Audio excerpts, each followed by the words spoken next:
What is the study about? The study about is analyzing Johnab spring and rubber products, manufacturing operations, market position, sustainability efforts, employee management, and growth opportunities. Study is being conducted to help Johnab spring and rubber products improve its operations, competitiveness, and sustainability. Where will the study be carried out? The study will primarily be conducted at Johnab spring and rubber products, manufacturing facilities with additional research conducted externally on market trends, industry, benchmark, and regulatory requirements.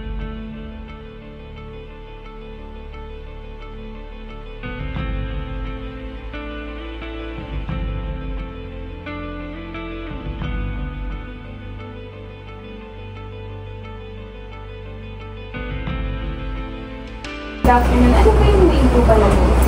Jojo na po, yes. Jojo na po.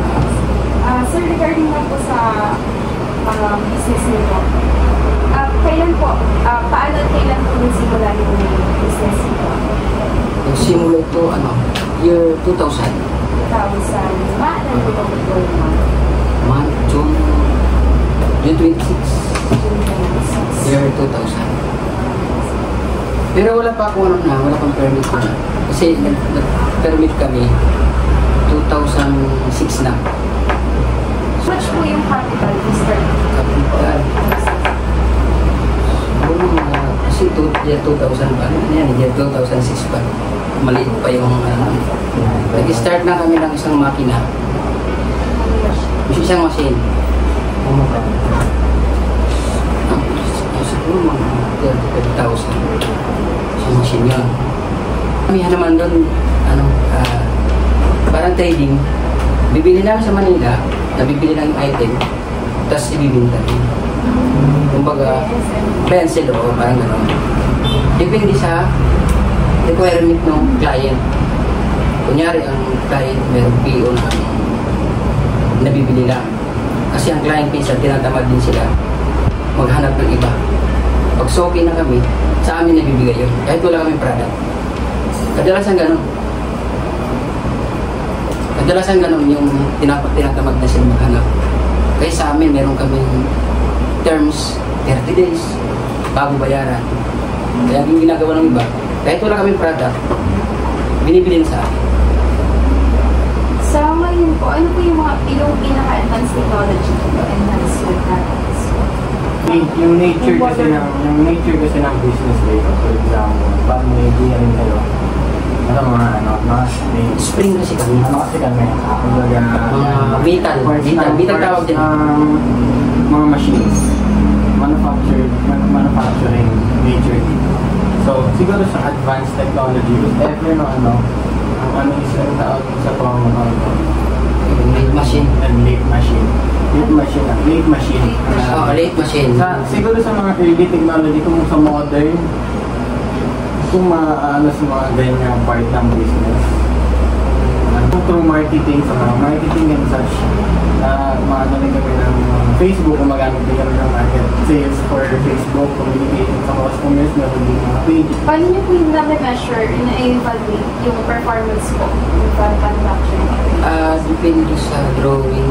May drawing kasi hinihingi ng drawing. May measure. Kasi isa rin doon sa mga pag-measure ng mga wire. Kunyari, may wire diameter. Kunyari, sample ito ng customer.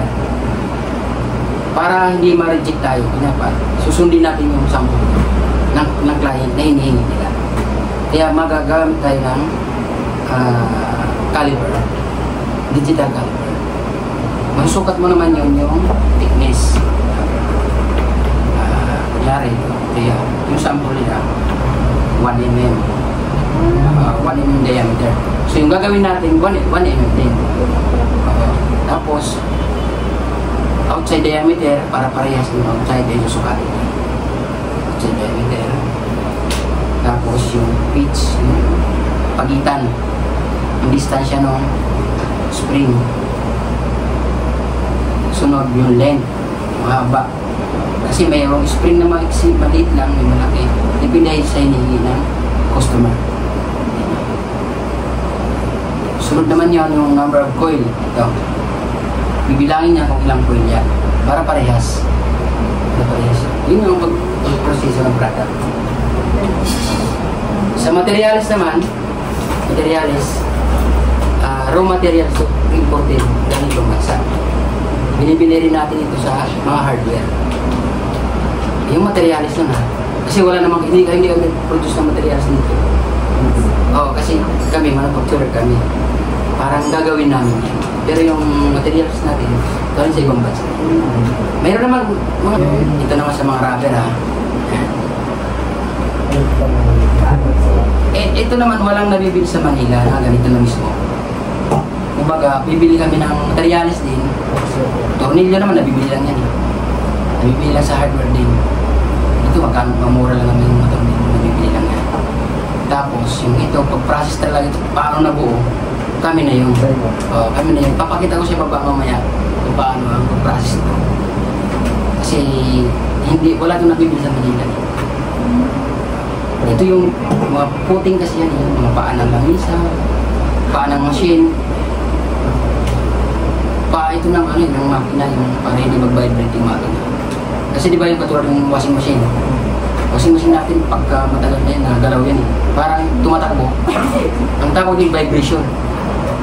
Pag wala nito, tatakbo yung yung machine. Pero ito hindi ito sa hindi ito sa washing machine. Hindi sa Laguna. Yan. Order sa akin to, parang 8 piraso. Every month. Tingnan ko mamaya. So, baba yung presyo kasi. Paano yung strategy niyo, sir, sa pricing ng mga product? Nagdidepende kami siyempre kinakabas mo namin yung materials. Sabat yan, kailangan ng tornilyo. Kailangan natin ng itong raw material na rubber. Kasi itong rubber na to, yan, compound yan. Parang malambot ko siya. Parang yung sa clay, malambot yun. Pag meron na yung mold, meron na yung bakal, parang kulmahan, tawag ng molding. I-heater yun para tumigas yung bakal dito. Kaya yung pricing namin doon, depende kami sa materials, kung ano yung nagamit namin. Tapos, siyempre, oil po pa dito, yung mga transportasyon. Yun ang pricing ng product. Tapos nagdidepende kami sa quantity. Yung dito po, hindi po ito sa inyo? Hindi, nag-rent kami dito. Magkano po yun? Rent namin 15,000 per month. Dito, 15K per month. Ilan na po yung employee? Ano kami? Bali, 4 kami. Family po siya? Oo, kami nila. Kasi anak ko naman yung sekretary. Tapos yung tao namin sa baba, tao namin, kabagalan, halos kabagalan. Ano po yung, tawag ba? Yung parang, sa mga competitor niyo po, ano po yung kalaban? Oo, pagdating po sa ibang branch, na gumagawa din po ng mga spray. Anong pagkakaiba? Ano po yung mas lamang competitors? Mas lamang kami kasi pagdating sa mga presyo, mas mura sa amin. Kasi konting lang yung mga namin. Yung pasweldo ng tao, konti lang kami. Hindi katulad nung sa kalaban namin, malaking company na sila. Mas malaki ang nila. Yung pag mag-presyo, mas mataas ka nila. Mas mababa ang presyo.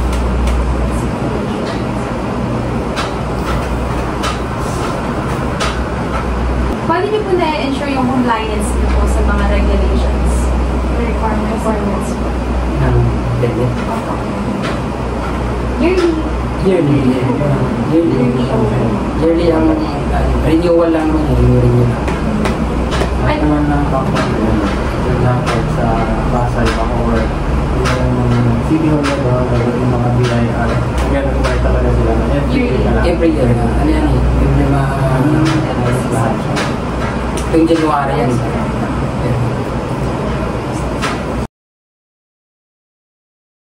Sa business niyo po? Sa business, Correct. ano kasi, para ma-expectation nyo, ma-overview nyo rin kung ano talaga yung ano. Ang product na binibigay namin is hindi siya, for example, kahit pag bumibili kayo ng phone, ano niya is si Apple, iPhone, Apple. Si Apple, gumagawa siya ng mismong Apple. Ang customer namin, hindi yung mga consumer, yung mga manufacturer din. Kasi yung mga parts na panggawa nila ng phones, ayun yung ginagawa namin. So, ano kami sa mababang level na manufacturing layer. So, nasa strength kami ng SWOT, sa strength, sa business dito, one of the strength is siguro, kung research kung nasang belong kami sa economics, based naman, ang competition na label kami is nasa perfect competition kami. So, meron kami strength na more often hindi siya required na kailangan mag-advertise ng grabe marketing na advertise. Kagaya ng mga, yung complete product mo talaga, kailangan mas sikat ka kapag pagka-competitor mo sikat.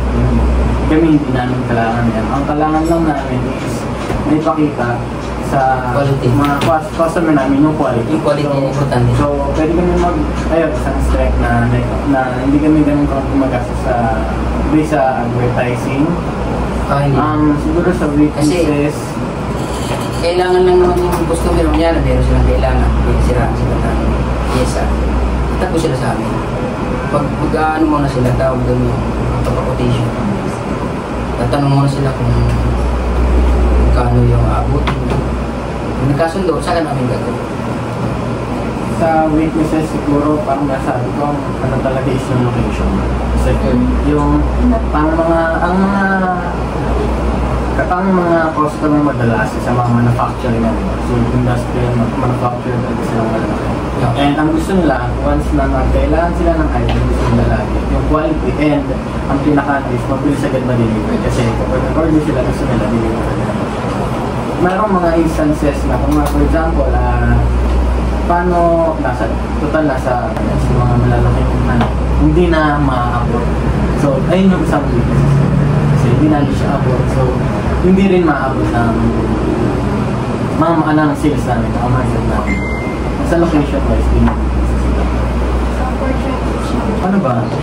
Hirap yung opportunities eh. Sa threats, siguro, gano'n na naman sa pag sa mga kalaban natin by pricing lang talaga yun. Siguro kung doon talaga naglalaban. If siguro magiging threat yung kinukuhanan siguro ng raw material.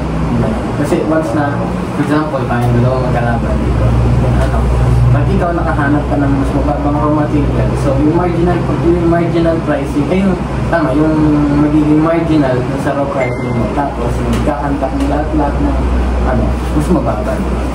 So siguro ganun, isa rin yung sa threat yung raw material na pagkukuhanan. Opportunities kasi. In terms of, mahirap kasi ng opportunities eh. Siguro gawin na lang natin nung napunta dito na lang natin sa Cavite. Nung linipat kami na area dito sa Cavite, na nag-wonder kasi kami nung una, linipat kami dito. Pero yung mga matatagal na namin customers, may hirapan na sa mga nagkakaproblem. Siyempre, lalayo. Pero siguro ang patuloy ng yung opportunity na lang doon, dahil nga sa location, yung weakness na location.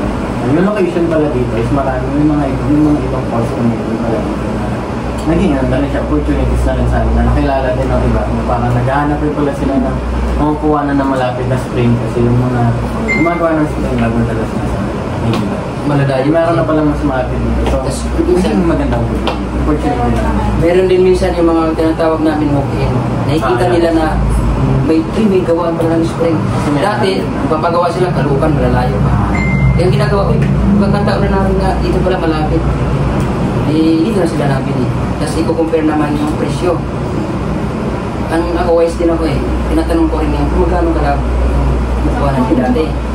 Sige, tatapatan ko lang. Kunyara, ang presyo nila 100. Sa kalaban, doon sa dati sa malayo. Sige, dito na malapit na naman tayo. Pero magkakatabi naman tayo sa mga tinatawag namin yung walk-in. Ang ginagawa ko, sige, 90 pesos na lang. Sa akin muna ipagawa. Basta tutuwa sila kasi malapit na mura. Kasi nakikita nila na, uy, mali. Kasi hindi naman kami malaki. Hindi mo sinabi mo kanina na family business na kami.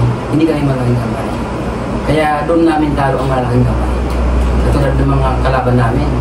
Kasi ang kalaban namin, kilala ko rin. Ate ko, apat na business yung mga pare-parehas kami. Magkakalaban yung namin.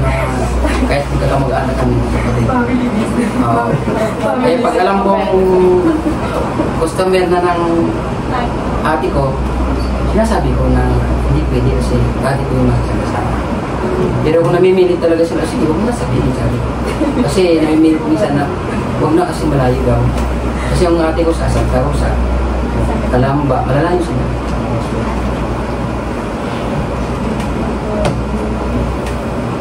Since family business naman po kayo, ano po yung mga benefits po ng mga employee ko po? Benefits, wala eh. Ano lang, yung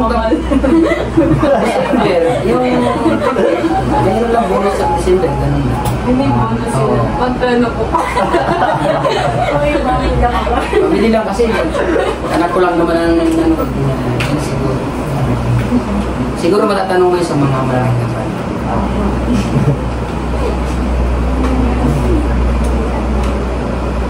Yung kinikita niyo po man, mga nasa magkano po yung estimated? Ay, pagkakita. Hindi na lang po. Sabihin eh. Pagkawal po.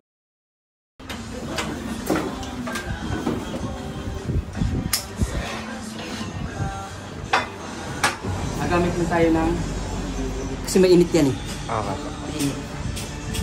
Wala ka na, guantes. Nagamit tayo ng guantes. Guantes.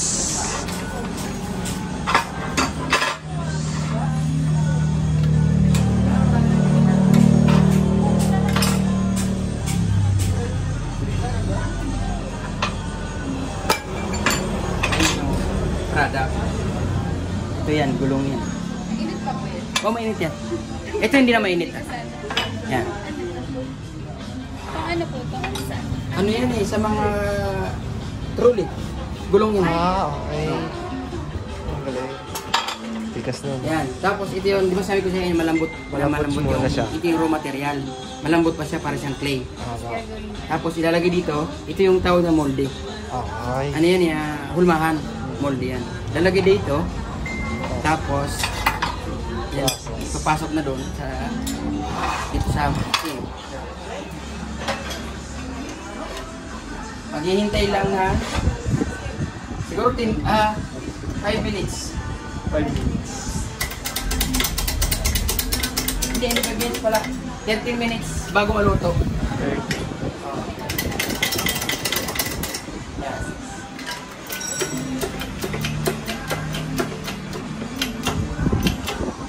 Hintay lang ng 30 minutes para maluto siya.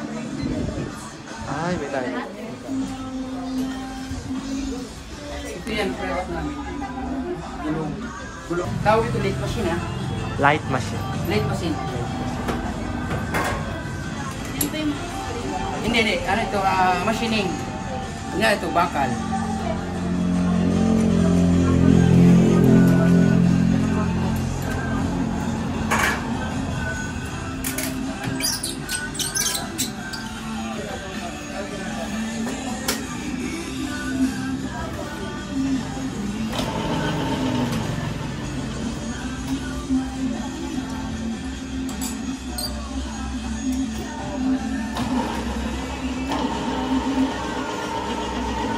Yan. Yan. Pambawas siya, yung babawasan yung bakal. Yan, ganyan yung purpose yan. Pwede siya sa trading. Pwede rin sa butas.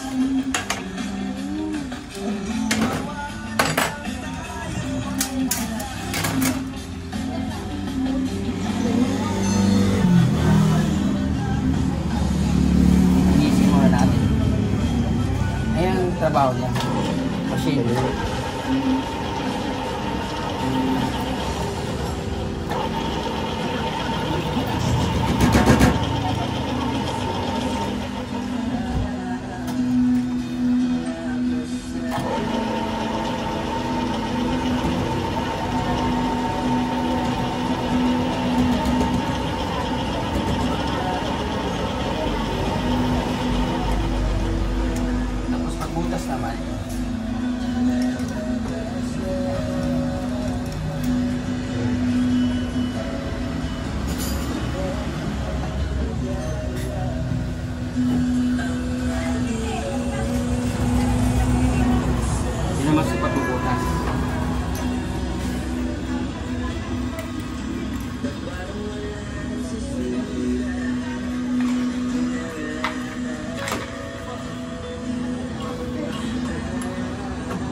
Ito yung tinatawag na lathe machine.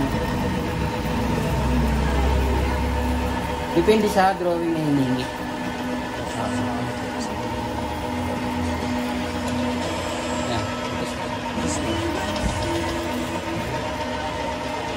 Yung materials naman yan, nabibili lang din sa mga sa Santa Cruz, Manila. Yung raw material. Module.